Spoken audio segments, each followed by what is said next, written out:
Polda Metro Jaya mengamankan 43.000 obat keras daftar G yang diperjualbelikan secara ilegal dengan melibatkan oknum tenaga kesehatan.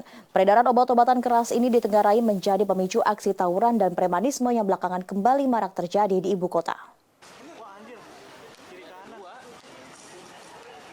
Inilah 11 tersangka yang ditangkap lantaran menjual dan mengedarkan obat yang masuk dalam daftar G saat digiring penyidik Subdit Industri dan Perdagangan di Treskrimsus Polda Metro Jaya.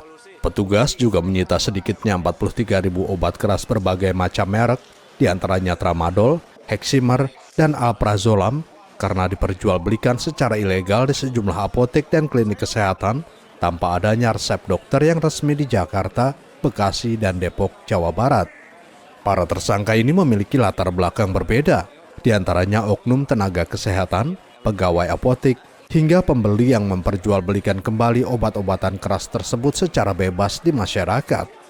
Direktur Reskrimsus Polda Metro Jaya, Kombes Pol Ade Safri Simanjuntak mengatakan, oknum tenaga kesehatan tersebut berperan sebagai pembuat resep obat tetapi tidak memiliki izin praktik.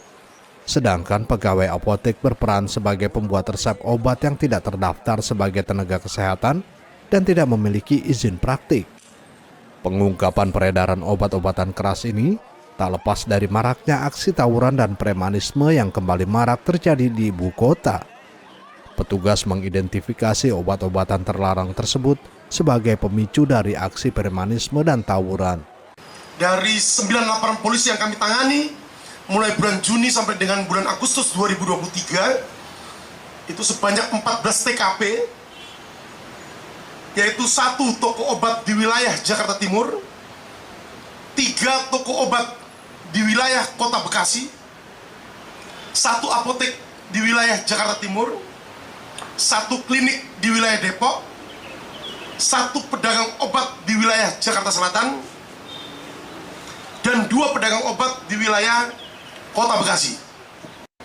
Saat ini kita melakukan ungkap kasus dengan modus baru.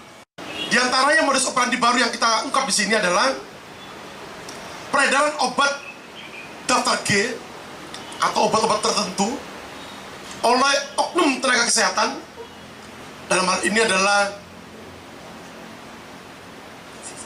asisten dokter, asisten apoteker, maupun pedagang obat yang dilakukan secara melawan hukum atau tidak sesuai dengan ketentuan.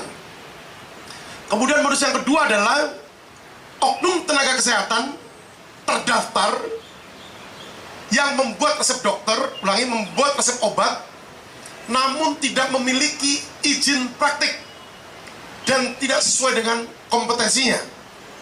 Untuk mempertanggungjawabkan perbuatannya, para pelaku dijerat dengan pasal 60 Undang-Undang Nomor 2 Tahun 2022 tentang Undang-Undang Cipta Kerja dan pasal 197 Undang-Undang Kesehatan dengan ancaman hukuman 15 tahun penjara.